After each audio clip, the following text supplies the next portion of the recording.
네, 지금부터 저는 삶과 리딩으로 경쟁하고 승리하라. 자본주의 시스템에서 승자가 되는 법. 해서 네 개의 과로 되어 있는데요. 네 개 과는 조지 소로스는 어떻게 월스트리트를 장악했을까? 최초의 철학자는 최고의 투자가였다. 자본주의는 인문학 전통에서 만들어졌다. 전 세계 부자들은 인문 고전을 읽는다. 이 네 가지의 주제를 가지고 설명해 드리겠습니다. 제가 해보니까 15분 안에 끝나니까요. 걱정하지 마시고 잘 들어주세요. 조지 소로스는 어떻게 월스트리트를 장악했을까?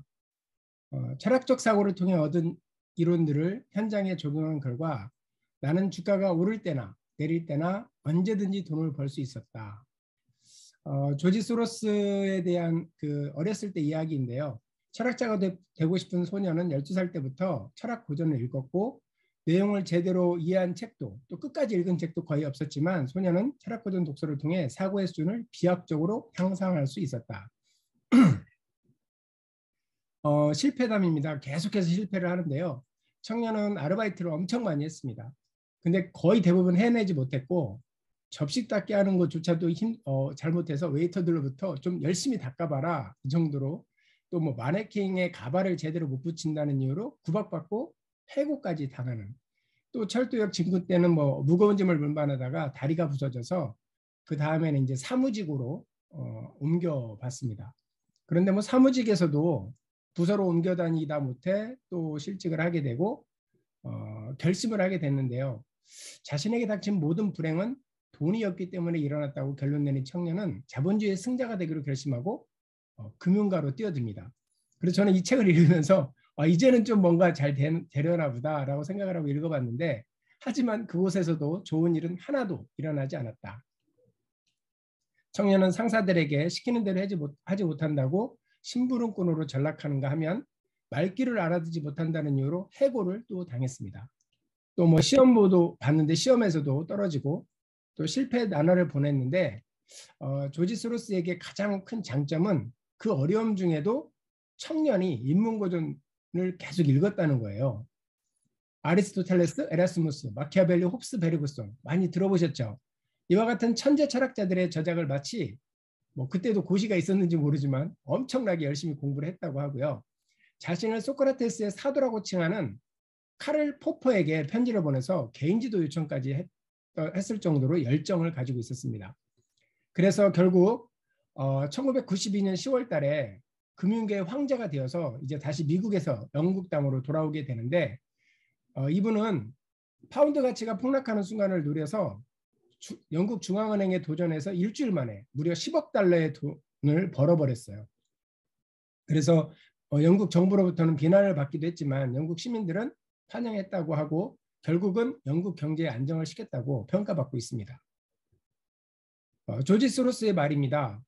조지 소로스는 철학자의 눈으로 금융시장을 보았고 그 결과 과열과 폭락에 관한 방사성 이론을 도출해낼 수 있었다. 혹시 방사성 이론이 어떤 것인지 나중에 알면 알려주세요. 그다음에 철학적 사고로 얻은 이론을 금융시장에 적용하기 시작한 때부터 거대한 이익을 얻었다. 거대한 이익. 또 철학적 사고를 통해 주가가 오를 때나 내릴 때나 언제든지 돈을 벌 수 있었다. 철학적 사고로 주식시장을 바라본 그것이 내가 남들보다 크게 앞서 나갈 수 있었던 이유라고 말하고 있습니다. 뭐 조지 소로스가 이렇게 많은 아르바이트 또는 뭐 직업을 전전하면서 결국은 영국에서 금융생활을 시작했지만 미국으로 돌아가게 되고 그렇지만 미국에서 36년에 금이환영을 했는데 미국이 역시 기회의 땅인 거는 맞는 것 같아요. 아마 이분이 계속 영국에 있었으면 이러지 못했을 것 같아요. 결국은 그것이 철학서적을 계속해서 읽고 철학서적을 공부했다라는 결론입니다. 여기에 계신 우리 지금 9명의 우리 대표님들도 미국에 한번 도전해 보시기 바랍니다. 그 다음에 두 번째 과인데요. 최초의 철학자는 최고의 투자자였다. 아리스토텔레스의 정책을 보면 최초의 철학자라고 불리는 탈레스가 나오는데요. 탈레스가 남들한테 무시받고 철학이나 한다고 손가락질 받으면서 결심을 했습니다. 큰 부자가 되어보겠다고. 그래서 그는 철학적 사고를 잠시 경제적 사고로 전환을 했다. 그래서 탈레스는 기후변화를 예측하고 올리브 짜는 기계를 겨울에 아주 싼 가격에 임대를 했다가 높은 가격에 그것을 임대를 또 이제 주면서 큰 돈을 벌었는데 놀랍게도 최초의 철학자는 최고의 경영인이었다고 말합니다. 우리는 철학이 경제에 도움이 되지 않는다고 고정관념을 가지고 있습니다. 조지 소로스에서의 사례를 보면 전혀 그렇지 않죠. 철학 그 가치만 매진하는 것은 경제와 별 상관이 없다. 그렇지만 철학으로 단련된 두뇌가 경제에 뛰어드는 순간 이야기는 달라진다고 하죠. 그래서 철학자의 두뇌를 가진 사람은 순식간에 경제를 지배해 버린다. 이유는 경제활동이 곧 두뇌활동이기 때문이다. 이는 세계 최고의 두뇌들이 모인 월스트리트만 봐도 잘할 수 있는데 월스트리트의 꼭대기에는 철학 고전에 정통한 사람들이 있다. 우리나라 사람들도 이 책 인문고전에 대해서 많이 읽고 할 텐데 미국에서만 특별히 이런 사람들이 많이 나오죠. 철학고전 독서로 다져진 두뇌는 시장의 본질을 보고 평범한 책만 읽는 사람은 죽었다 깨어나도 볼 수 없는 그 무엇을 본다고 합니다. 결과는 인간 수준을 초월한 이익의 실현, 결국은 돈을 잘 번다는 거죠. 그리고 이제 우리가 서점에서 워렌 버핏을 비롯한 많은 투자자들이 정말로 투자 비법을 담은 책들이 넘쳐나는데요.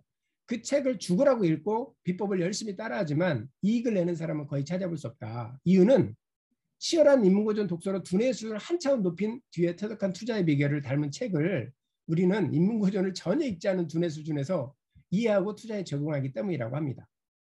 여기에 적절한 비유가 또 나오는데 오토바이 운전면허도 없는 사람이 세계 최고의 오토바이 고개사가 쓴 책을 읽고 그대로 따라하는 것, 결국은 죽음이겠죠.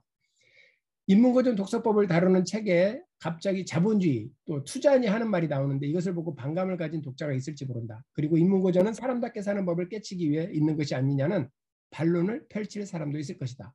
그 마음은 이해하지만 결코 달콤한 말만 하고 싶지는 않다라는 이지성 작가의 말입니다. 경제적 작자를 위한 인문고전 독서 프로그램인 클레멘트 코스를 만든 얼 쇼리스는 희망의 문학에서 이렇게 말하는데요. 여러분은 이제껏 속아왔습니다. 부자들은 인문학을 배운답니다. 인문학은 세상과 잘 지내기 위해서 제대로 생각할 수 있기 때문에 그리고 또 외부의 어떤 무력적인 힘이 영향을 끼칠 때 무조건 반응하죠. 거의 대부분의 사람들은. 그러나 인문학으로 잘 단련된 사람은 심사숙고해서 잘 대처할 수 있는 방법을 배우기 위해서 반드시 하는 공부가 인문학이다. 얼 쇼리스는 왜 이런 말을 했을까? 이유는 현대 자본주의 시스템을 만든 사람들이 인문고전 독서 광이자 저자이기 때문이다. 독서할 뿐만 아니라 저자라고 하고 있고요. 현대 자본주의 시스템은 인문고전 독서로 다져진 사람들의 두뇌에서 나왔다. 제 주변에 여기 계신 분들도 다 인문고전으로 다져진 아주 훌륭한 분이라고 저는 믿습니다. 인문고전 독서에 정통하지 않고서는 현대 자본주의 시스템에 돌아가는 방향을 알 수 없다. 불을 쌓기 위해 하는 모든 노력이 숲으로 돌아갈 가능성이 높다고 말하고 있습니다. 우리가 경험했던 1997년 국제통화기금 위기, 즉 IMF 위기가 있었는데요. 그때 우리는 수십 년 동안 전 국민이 피땀 흘려 이룩한 한강의 기적이 한순간에 한강의 눈물로, 시적인 표현이네요. 한강의 눈물로 변하는 것을 목격했다. 우리나라에 천재 경제학자가 한 명이라도 있었다면 그렇게 허망에 무너지지 않았을 것이다. 천재 경제학자가 한 명이라도 있었다면 결국 없었다는 이야기인데요. 우리나라 되게 좋은 대학도 많고 교수님들이 많은 줄 알았는데 없었나 봐요. 하지만 우리에게는 그런 사람이 없었고 수십 년간 쌓아온 국가의 부를 한순간에 강탈당하고 말았다. 강탈을 당하고 말았다라는 이 말을 듣고 굉장히 많이 마음이 아팠습니다. 1776년은 우리가 몸담고 있는 현대 자본주의의 초석이 만들어진 해라고 할 수 있다. 이 부분은 이제 자본주의는 인문학 전통에서 만들었다 3과입니다. 애덤 스미스에 대한 이야기인데요. 애덤 스미스가 인문고전 독서를 통해 만들어진 천재적인 두뇌로 경제학을 창시했다. 저는 경제학이 오래전부터 있었는 줄 알았는데 18세기부터 진행이 됐네요. 옥스퍼드 대학의 장학생으로 선발된 애덤 스미스는 도서관에서 살다시피 하면서 고대 그리스 로마 고전을 다시 한번 폭넓게 공부했고 유럽 고전 또한 심도 있게 공부했다라고 합니다. 우리는 여기서 철학과 경제학의 특별한 관계에 대해 다시 한번 의미 있는 통찰을 할 수 있어야 하는데 최초의 철학자는 최고의 경제인이었고 불을 다루는 학문을 창시한 최초의 근대적 의미의 경제학자는 철학과 교수이자 철학고전 저자입니다. 경제학을 제대로 이해하려면 무엇보다 철학고전에 적통해야 한다. 두뇌 속에 철학하는 세포, 철학하는 세포가 굉장히 여기서 이슈가 되는데 그렇지 않으면 보아도 보지 못하고 들어도 듣지 못하는 함정에 빠지고 만다. 우리나라 경제학과 경제가 서구에 종속되는 이유는 간단한데 두뇌가 종속되어 있기 때문이다. 철학하는 세포가 없는 두뇌, 철학하는 세포가 없는 두뇌는 철학하는 세포로 가진 두뇌를 이길 수 없다. 아무리 공부를 많이 하고 아무리 노력을 많이 해도 언제나 종속 상태에 있기 때문이다. 여기서 예가 책에 나오는데 아무리 초등학생이 공부를 열심히 해도 대학생을 따라갈 수 없다라고 말을 하는 것처럼 여기에도 예를 들었습니다. 또 고전 경제학의 이론은 1929년 10월에 주식시장이 붕괴되면서 대공황으로 그 위상이 뿌리채 흔들리게 되었는데 그때 존 메이너드 케인스가 시장 중심의 고전 경제학의 한계를 보완하여 정부의 시장 개입이 이때부터 있었네요. 필요성을 주장하는 새로운 경제 이론을 들고 나왔다. 이로써 고전 경제학은 막을 내리고 현대 경제학이 탄생했다. 그런데 케인스는 인구론의 저자 토마스 멜서스의 열광적인 신봉자였는데 문제점이 좀 있더라고요. 식량은 산술급주적으로 증가하는 반면 인구는 비하급수적으로 증가하기 때문에 그 결과 세상에는 언제나 식량 부족이 발생할 수밖에 없다. 그러므로 전쟁을 일으키고 전염병을 퍼뜨려서 제가 요즘 딱 요 부분에 아주 그냥 딱 꽂히더라고요. 전염병을 퍼뜨려서 인구를 억제한다. 인간을 없애야 한다라는 악마적인 주장을 한 저자 토마스 멜서스의 열광적인 신봉자였다가 정말 깜짝 놀랐습니다. 그다음에 1970년대 스태그플레이션이 발생했다. 그런데 케인스의 이론은 그 현상을 설명할 수 없었다. 그때 밀턴 프리드먼을 중심으로 한 시카고 학파가 등장해 해결책을 제시했다. 그리고 세계 금융계의 왕자를 차지했고 그들은 신자유주의 경제학자라고 부른다. 하이에크의 제자급이라고 할 수 있는 시카고 학파는 시카고 대학 출신의 미국 경제학자 그룹을 말하는데 역대 노벨 경제학상 3분의 1을 배출한 것으로 유명하다. 그들은 자신이 현대 미국과 세계 경제 시스템을 만들었다고 자부하고 있습니다. 신자유주의의 역사는 곧 인문 고전 독서가들의 역사이기도 한데요. 첫째, 신자유주의의 시발점이 된 루이 루지에는 애덤 스미스와 마찬가지로 철학자. 그의 두뇌가 철학 고전으로 만들어졌음에 두말할 것도 없고 월터 프리드먼 콜로키움과 몽펠르랭 학회의 회원들은 철저한 인문고전 독서로 두뇌를 혁명적으로 변화시킨 사람들이다. 또 신자유주의 경제학자들의 영적인 정신적인 스승인 하이에크는 철학자, 또 정치철학 및 경제학 고전의 저자이다. 신자유주의 대배라고 불리는 밀턴 프리드먼은 케인즈주의자들과 공개 토론을 했고 인문고전을 근거로 그들의 주장을 뒤엎고 승리를 했다. 신자유주의 유람이라고 할 수 있는 시카고 학파는 로버트 허친슨 총장의 인문고전 독서 프로그램인 시카고 플랜, 정승근 회장님 아까 말씀해 주셨던 부분입니다.